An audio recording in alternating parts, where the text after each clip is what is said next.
Hey, Facebook. It's a little windy outside, so it would be really distracting for you to try to listen to me today. I got my BHM representing Birmingham, Alabama, but I also thought you might be interested just to be sort of in my library with me. By the way, that clock never moves, it's broken, so don't be annoyed by that. But anyway, one of the things about my library, I'll just kind of start with this book. Diane McWhorter is a woman I've met. She she grew up here in Birmingham. She got a Pulitzer Prize for this amazing book, very well researched. I mean, she wanted a book that was probably twice this size. But anyway, I was blessed to have her sign it, and she let me know how much my Uncle Bob meant to her, as she did a lot, some interviews with him for the book. He's the original Forrest Gump, you guys. My Uncle Bob was on the scene at 27 years old as the executive director of the only legal biracial group meeting in Alabama. And it met in Montgomery. He started the first office of the Alabama Council on Human Relations. It's not well documented, but it's out there. A lot of different, the Birmingham Civil Rights Institute certainly recognized its role, and Bob was one of the people who cut the red tape for Birmingham Civil Rights Institute when it opened. Anyway, Bob was very good friends with Ralph Abernathy, with Bob Gretz, the white Lutheran pastor of a black Lutheran church in Montgomery. Bob thought we should open the first chapter in Montgomery. And so, like I said, in 55, they were meeting monthly and with called meetings. And so a young seamstress and her mom, Rosa Parks, they were part of it. And then Ralph Abernathy had a friend move to Montgomery named Martin King. And so Bob met with Martin and said, if you're interested in being a vice president of the Alabama Council on Human Relations, then you'll have a chance to be a leading voice for civil rights here in Montgomery. So Martin was also 27, I believe. They were the same age at the time, and he said yes. Began a friendship that was a very significant one in those early years. Bob was a part of those training simulations, sitting in the chairs, preparing for what it would mean to sit on buses, to desegregate them. While this was a part of King's, the nonviolence and then the self-purification before the negotiation and direct action. And but they would have to prepare in self-purification to be called the N-word and all kinds of other things, to be spat upon, to be slapped. And Bob was one of those, and he was one of those guys who was driving the cars for the maids and other people who were not using the Montgomery buses. He is in King's first book, Stride Toward Freedom, because Bob was attempting to mediate and bring together the leaders of the Montgomery Improvement Association with the Montgomery mayor and council and so forth. But I'll just say, Bob. So Bob, there's a couple of signatures in this book. One of them is my Uncle Bob, after Diane McWhorter's. Let me just kind of see if I can read this. Diane says, to Paul Hughes, with best wishes from the Magic City your uncle helped transform. Diane McWhorter, March 2001. And then my Uncle Bob, I asked him to sign this book since he's in it. And he said, Paul, this has been a wonderful gathering at First Methodist, in which we have all carried home our experiences together. Because he was asked to come from Seattle, where he was living, to Birmingham to be honored by the United Methodist Church's Society on Historical Archives. Anyway, and he says, carry on in the spirit of your dad and my wonderful brother. Because my dad got ran out of Alabama as a Methodist preacher in 55. First Methodist of Montevallo, a little town a little south of Birmingham. And I wasn't born yet, but my dad would preach racial brotherhood regularly from 1946 on. 1946 was when he graduated from Duke Divinity School, and my dad is in a few books as well. Lift Up Your Voice Like a Trumpet is an examination of courageous white pastors in the South, and thank God. Miles Preston Hughes Jr. is one of those. And if it wasn't for my dad, who influenced his little brother Bob, who became a Methodist minister, then Bob wouldn't have done the things he did to become friends with Rosa, Ralph, Martin, Coretta, others. So, well, I also have the signature of the greatest Birminghamian I think has ever lived, and that's Fred Shuttlesworth. All right.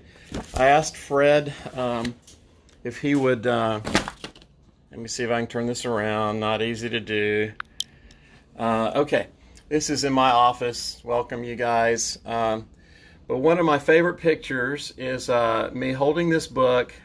Fred was at the Civil Rights Institute doing some classes. One of the things about Fred Shuttlesworth is that he never pimped the gospel. He never compromised the gospel of Jesus Christ.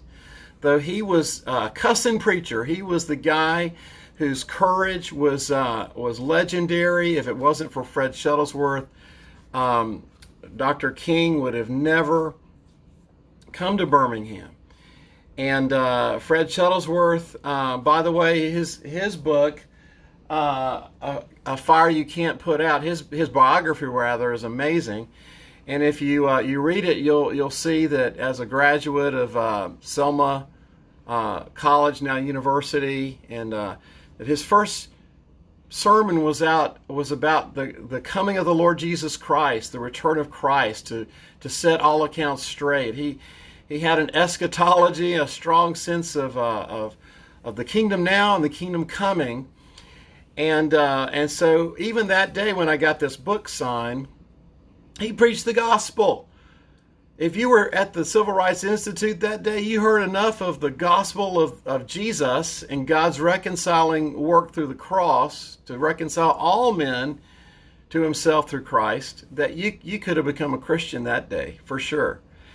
And anyway, Fred, like I said, he's just one of the greatest men, probably the greatest man this city ever birthed or hosted.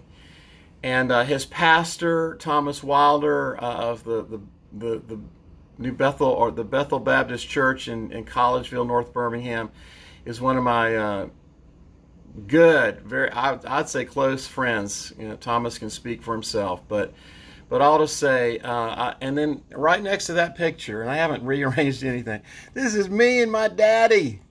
Me and my wonderful daddy. And, you know, I could go on. This is from Promise Keepers in Washington, D.C. in 97. But I also want to say, hey, you guys, I went to the Louis Farrakhan. I was there when Louis Farrakhan had the reunion of the Justice or Else gathering in Washington, D.C. in 2015. So, you know, I was there as a prayer presence. I wasn't there to align or agree with the Nation of Islam and the whole push for reparations, and you know, which I'll do another post about my thoughts about reparation and the lack of forgiveness or the gospel in the political correctness and identity politics arena. But let me also say, DeSoto Caverns is a sacred place for Native peoples. It's here south of Birmingham. It's owned by my best friend and his wife, Al Mathis, well, these are a couple of Native leaders along with me and my wife Lucy not too long ago, because that is a sacred place to Native peoples, but it's been stewarded by the Mathis family for more than 100 years. But we have done Heal the Land, prayer, worship many times there, because the land too has everything at stake in the redemption of what Christ has purchased for the whole planet, right? Because creation also is groaning for the revelation of those who are the children of God, the reconciled, blood-bought people from every tongue and nation by Yeshua HaMashiach. I could keep going. This is something that Alabama State University gave me. I am an ordained pastor. I'm ordained under Kyle Searcy, a black pastor in Montgomery, Alabama.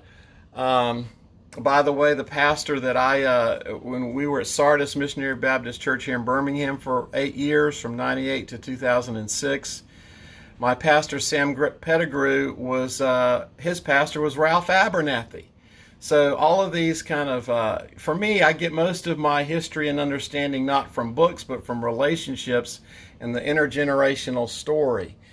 But the Bob Gretz, who does a Gretz Symposium at Alabama State every year, asked me to come and tell the story, to represent my uncle, the Reverend Bob Hughes, Robert Hughes, and his role in the civil rights movement in Alabama. So that's that. Anyway, I don't want to go into too much, but let me turn this around. I say some things because it's time to speak. It really is. There was a book written about my uncle by a man here, and he was one of the founding lawyers of the ACLU. His name's Charles Morgan. He's deceased now, like my uncle. But he wanted to be governor of Alabama, but in 1960 he took the Bob Hughes case, because before Martin and Fred and others went to jail, Bob Hughes went to the Bessemer City Jail because he refused to turn over the membership records of the Alabama Council to a racist, Klan-embedded grand jury there. And believe it or not, it took an appeal to the Supreme Court that Chuck Morgan did, and it was Hugo Black, the former Klansman lawyer from Alabama, and on Supreme Court, who supported Brown versus the Board of Education. Alabama Justice, Supreme Court Justice Hugo Black helped get Bob Hughes out of that jail before the Klan could beat him up, take him out. But all to say, he was in there because Bob was the primary source of a New York Times article that brought a lot of shame to Birmingham, because it exposed the horrible racist root system of what looked like a very placid, successful southern city. And so Harrison Salisbury, this is in the Civil Rights Institute and in the book Carry Me Home, when the FBI and the Birmingham police got the wiretaps of Salisbury's calls, a high percent, I'm going to say 80% of those, I don't know the exact percent, but most of them were to Bob Hughes. And Bob was more than happy to say, well, this is what it's really like in Birmingham. And when the Times printed the 2 or 3 articles, Birmingham sued the Times. They found out who his sources were. That's when they brought Bob before grand jury, and then the Methodist Church and Bob got out of jail, went to the Methodist conference at Birmingham Southern College, and the Society for the Preservation of segregation in the Methodist Church, successfully got him kicked out of the Methodist Church, and then he went to become a missionary in what's now Zambia and Zimbabwe.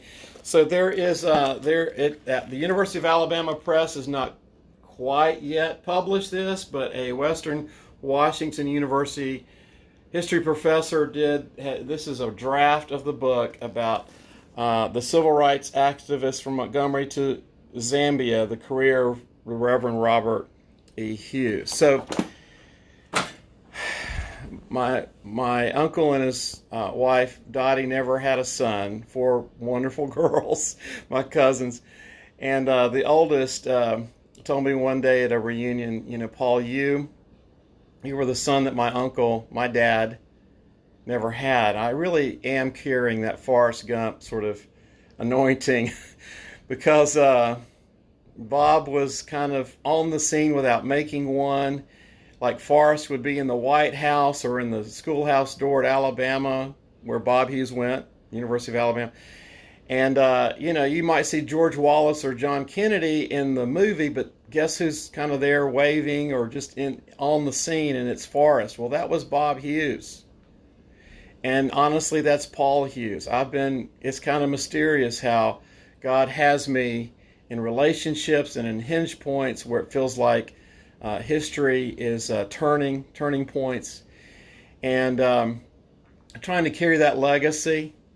I'll say more later, but you're going to be. I want to encourage you to go to my YouTube channel. I checked. I have 6 subscribers. I've not been active on social media, not done live stream in years, and I'm finding. I guess I need a YouTube channel. And I think I'm 2 of those subscribers, by the way. So you can be, numbers 5 and 6 if you want. I'll post the URL to that channel when I share the recording of this live Facebook Live. But anyway, you guys, I want to say my activism comes out of a multi-generational storyline, because the Hugheses, who founded this a large city in Alabama, but were slave owners, and they started the Methodist Church in that city, where the whole conference of the North Alabama Conference of the Methodist Church was formed, the one that kicked my dad and my uncle out. It was founded at the church that they came out of in Gadsden, Alabama, First United Methodist of Gadsden, Alabama. And so I'm giving you some history, because my authority doesn't come from the groups that I'm associated with. I truly do have a generational blessing. Something is on our family, because we went from being slave owners to my great-grandfather was a quartermaster in the Edmund Pettus Brigade of the Alabama 31st Infantry of the Confederate States of America, and then his grandson, my dad, and my 2 of his grandsons were very brave, some of the bravest white men who were pastors in Alabama when it counted the most, in the mid-50s and up through that time. And so Fred Shuttlesworth knew Bob Hughes knew Fred Shuttlesworth, and now I'm in relationship with people like Jonathan Tremaine Thomas, who leads Civil Righteousnes out of Ferguson. I've got a very interesting Facebook friends list. I've got leaders of social justice organizations who debate.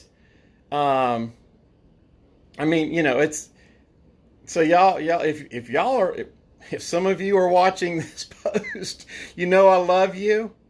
I am speaking from my own heart, so don't unfriend me. I hope I don't offend you, but I'm going to say what I have to say, and I'm going to say it a lot these days. So subscribe to my YouTube channel. My wife is walking into my office, and bless you.